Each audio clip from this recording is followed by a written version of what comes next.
வணக்கத்துடன் pepper and salt அரசியல் என்கின்ற இந்த வலையொலியில் உங்களை சந்திப்பதில் உண்மையிலே பெரும் மகிழ்ச்சி அடைகின்றேன்.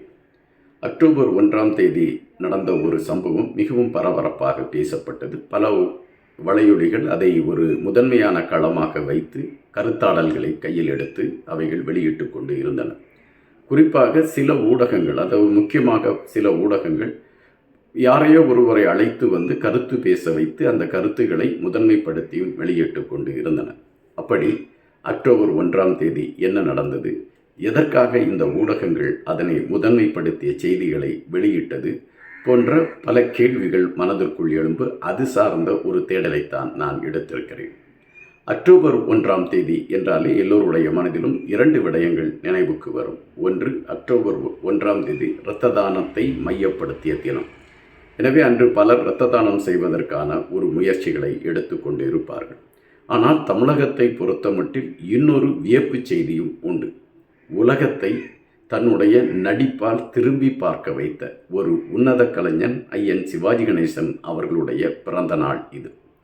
அந்த பிறந்த நாளுக்கு அவருடைய ரசிகர்கள் ஒவ்வொரு கிராமங்களிலிருந்து சென்னையில் வந்து சென்னையில் இருக்கக்கூடிய சிவாஜி ஐயா அவர்களுடைய வீட்டில் சென்று அவர்கள் அந்த வீட்டில் இருக்கக்கூடிய சிவாஜி அவர்களுடைய நிழல் படத்திற்கு மாலை மரியாதை செய்து அவர்கள் வணங்கிவிட்டு செல்வது ஒரு வாடிக்கை. ஆனால் தற்பொழுது அரசாங்கத்தின் சார்பில் சிவாஜி ஐயா அவர்களுடைய மணிமண்டபம் மிக ஒரு பார்வைக்கு ஒரு அழகுவியமாக படைத்து வைத்திருக்கிறார்கள். சிவாஜி அவர்களுடைய சிலையும் வெளியே வைத்து அதை பார்ப்பதற்கே ஒரு தாஜ்மஹாலை பார்க்கக்கூடிய ஒரு உணர்வு போன்ற ஒரு தோற்றத்தை உருவாக்கி வைத்திருக்கிறார்கள்.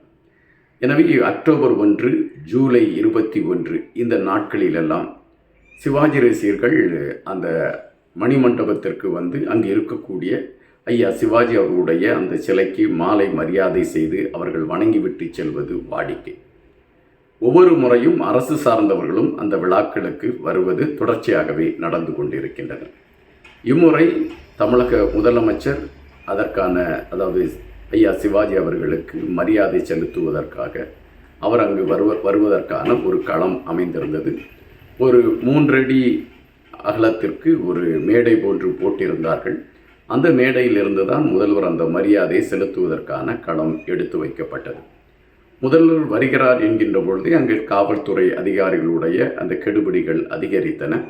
முதல்வர் குறிப்பிட்ட அந்த 10 மணிக்கு அவர் சரியாக வந்து அவர் அந்த மரியாதையை செலுத்திவிட்டு அவர் சென்றார்.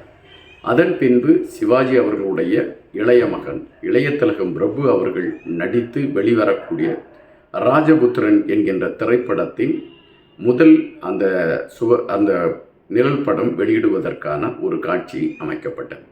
அதற்காக இந்த 3 அடி அகலத்தில் இருக்கக்கூடிய அந்த மேடையில் தான் அந்த காட்சி நிறைவேற்றுவதற்கான சூழல் அமைக்கப்பட்டிருந்தது.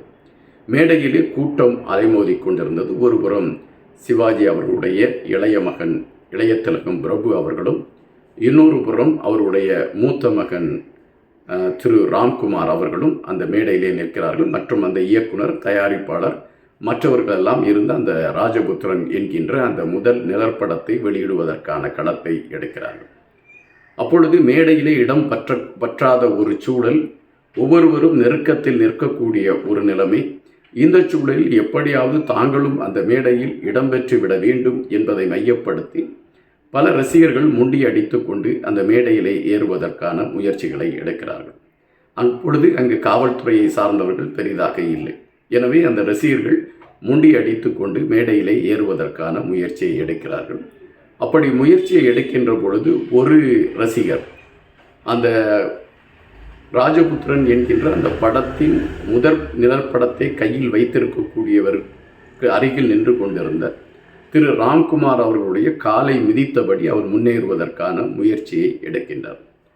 ராம்குமார் அவர்களை பொறுத்த மட்டில் அவருக்கு ஒவ்வாமை இருக்கக்கூடிய ஒரு உடல்நிலை கொண்டவர் அவர். காரணம், அவர் காற்றின் கலந்திருக்கக்கூடிய தூசு போன்றது அவருடைய உடலில் படுகின்ற பொழுது அதில் அவருக்கு அதற்கு சில சிக்கல்கள் இருப்பதாக உணரப்படுகின்றது. எனவே எப்பொழுதுமே அவர் தான் இருக்கக்கூடிய பகுதியில் சற்று காற்றுகள் எல்லாம் லகுவாக வரக்கூடிய ஒரு களத்தில் தான் அவர் இருப்பது வாடிக்கை. இந்த ரசிகர் முண்டியடித்து கொண்டு ராம்குமார் அவர்களுடைய காலை மிதித்து கொண்டு முன்னேறுவதும், ராம்குமார் அவர்கள் தன்னை சுற்றியிருக்கிறவர்கள் மேலும் விழக்கூடிய ஒரு சூழல் ஏற்படுகின்ற ஒரு நிலைமையிலும் தன்னை பாதுகாத்து கொள்வதற்காக அந்த ரசிகரை தன்னுடைய முட்டியால் அவர் பின்னால் தள்ளுவதற்கான முயற்சியை எடுக்கின்றார். அந்த ரசிகர் மேலும் முண்டியடித்து கொண்டு முன்னால் வருகிறார். ராம்குமார் அவர்கள் மீண்டும் அந்த ரசிகரை தன்னுடைய முட்டியால் தடுத்து நிறுத்துவதற்கான ஒரு களத்தை எடுக்கிறார். அதை ஒரு தெளிவான கோணத்தில் நீங்கள் பார்ப்பீர்கள் என்றால் ராம்குமார் அவர்கள் தடுத்து நிறுத்துவதற்கான முயற்சியை எடுத்திருப்பது தான் தெளிவாக தெரியும். ஆனால் இன்னொரு கோணத்தில் இருந்து பார்க்கின்ற பொழுது ராம்குமார் அவர்கள் மிக வேகமாக அந்த கையை வைத்து குத்துவது போன்ற ஒரு காட்சி அமைப்பு இருக்கும். எனவே நாம் அன்று வெளியான அனைத்து அந்த காணொளிகளையும் வாங்கி அதை ஒட்டுமொத்தமாக பார்த்த பொழுது ராம்குமார் அவர்கள் தன் மீது அந்த ரசிகர் விழுந்துவிடக்கூடாது என்பதற்காக தன்னுடைய கையை வைத்து அவர் தடுப்பதற்கான ஒரு முயற்சியை எடுத்திருக்கிறார். ஆனால் ஊடகங்கள் உடனடியாகவே அதை பெரிதுபடுத்தி பேச ஆரம்பித்து விட்டன.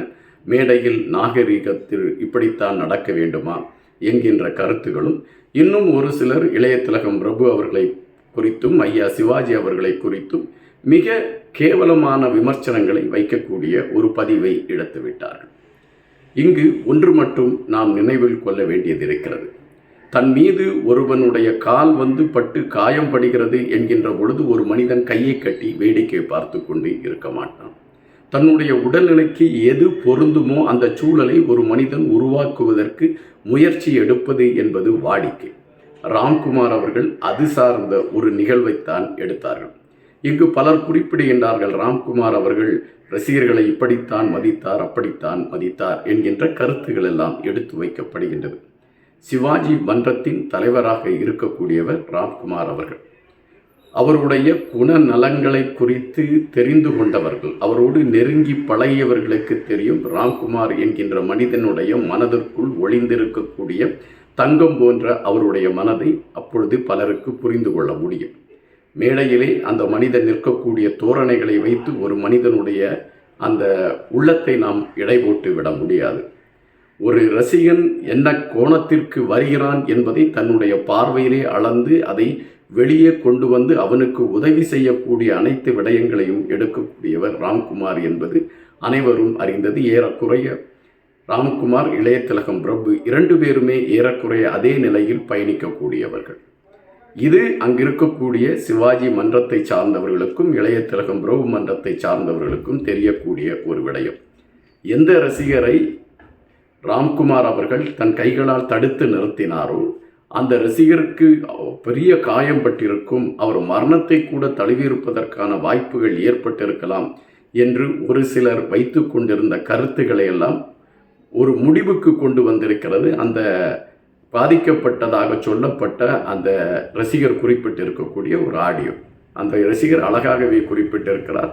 நான் முண்டியடித்து கொண்டு முன்னேற சென்றேன், அண்ணன் என்னை தடுத்து நிறுத்தினார், அண்ணன் என் மீது காயம் படுகின்ற அளவிற்கு அவர் எந்த விதமான நடவடிக்கையிலும் எடுக்கவில்லை. மறு நிமிடமே அண்ணன் என்னை அழைத்து பேசி ஒரு கூட்டத்தில் எப்படி நடந்து கொள்ள வேண்டும் என்கின்ற விடயத்தை தான் கற்றுக் கொடுத்தார் என்று அந்த சிவாஜி ரசிகர் ஒரு காணொலியை அவர் ஒரு குறுஞ்செய்தியை அவர் வெளியிட்டிருக்கிறார். சேகுவாரா என்கின்ற ஜெய்சங்கர் என்கின்ற ஒரு மூத்த பத்திரிகையாளர் ஒரு வலையொலியில் பேசியிருந்தார். சிவாஜி கணேசன் அவர்கள் கட்சியை தொடங்கினார், கட்சிக்கு பெரிதாக பணம் செலவழித்து விட்டார் என்கின்ற பிம்பங்கள்லாம் உருவாக்கப்பட்டது என்கின்ற ரீதியிலே அவர் பேசியிருந்தார்.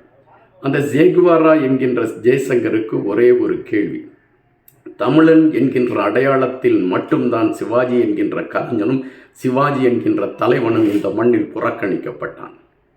இன்று வரை அந்த சிவாஜி என்கின்ற பெயரை சொல்கின்ற பொழுது நீங்கள் அச்சப்படுகிறீர்கள் என்றால் அவனிடம் இருந்த திறமையும் நேர்மையும். சிவாஜி அவர்கள் தன்னுடைய கட்சிக்காக தன்னுடைய சொந்த பணத்தில் வாரி இறைத்தவர். பலரை போல நிதி திரட்டி தன்னுடைய நிதியை கொண்டு வந்து தன்னுடைய கட்சியை வளர்க்கவில்லை, தன்னுடைய குடும்பத்தை வளர்க்கவில்லை. ஜெய்சங்கர், அந்த சேகுவாரா என்கின்ற ஜெய்சங்கர் வார்த்தைகளை அளந்து பேசுவது சிறப்பு சேர்க்கும் என்று நான் நினைக்கின்றேன். காரணம், தமிழ் இனத்தின் அடையாளம் சிவாஜி. அந்த மாபெரும் கலைஞனை இகழ்ந்து பேசக்கூடிய எவனும் அதற்கான ஆதாரங்களை வைத்துவிட்டு பேச வேண்டும்.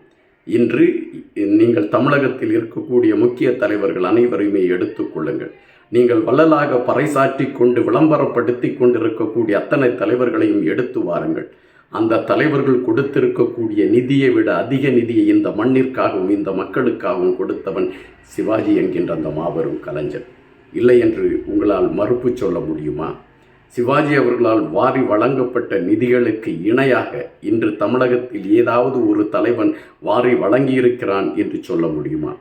கட்சி தொடங்கி 49 வேட்பாளர்கள் நிற்கிறார்கள். 49 வேட்பாளர்களுடைய தேர்தல் அனைத்து விடயங்களையும் தன் சொந்த பணத்தில் பார்த்தவர் சிவாஜி கணேசன். எனவேதான் அந்த ஐயன் சிவாஜி அவர்களை மையப்படுத்தி பேசுகின்ற பொழுது எங்களுக்கு தமிழ் உணர்வை பீரிடுவதும் தமிழ் சார்ந்த விடயங்கள் எங்களை தாளாட்டுவதும் இயற்கையான ஒன்றாகவே இருக்கிறது. சேகுவாரா அவர்களோடு நான் நேரடியாக விவாதத்திற்கு தயாராக இருக்கிறேன். எந்த மேடை என்று அவர் என்னிடம் குறிப்பிட்டார், அந்த மேடையிலே நான் அவரோடு பேசுவதற்கு தயாராக இருக்கிறேன். இனிமேல் தமிழ் கலைஞர் சிவாஜி அவர்களை மையப்படுத்தி ஏதாவது தவறான பதிவுகளை வெளியே நீங்கள் சொல்வதாக இருந்தால் அதற்கான வினைகளை நீங்கள் சந்திக்க வேண்டியது இருக்கும் என்பது எச்சரிக்கை அல்ல, ஒரு தமிழன் என்கின்ற உணர்வின் வெளிப்பாட்டில் நான் முன்வைக்கக்கூடிய கருத்து. ராம்குமார், அதாவது உயர் திரு ராம்குமார் அவர்கள் ரசிகர்களிடம் எப்படி நடக்கிறார்கள் என்று நீங்கள் சிவாஜி ரசிகர்களிடம் போய் அந்த கேள்விகளை கேட்க வேண்டும். நீங்களாக ஒரு மேடைகளை உட்கார்ந்து விட்டு ஒய்யாரமாக கால் மீது கால் போட்டு கொண்டு பொய்களை பேசுவது மரபுக்கு உகந்ததல்ல. இதை நீங்கள் புரிந்து கொள்ள வேண்டும். புரியாத பட்சத்தில் உங்களுக்கு புரிய வைப்பதற்கான முயற்சிகளை பலர் எடுப்பதற்கான வாய்ப்புகளும் வரலாம். காத்திருப்போம். இன்னும் பல செய்திகளோடு உங்களை சந்திக்கின்றேன். நன்றியுடன் இன்பம்.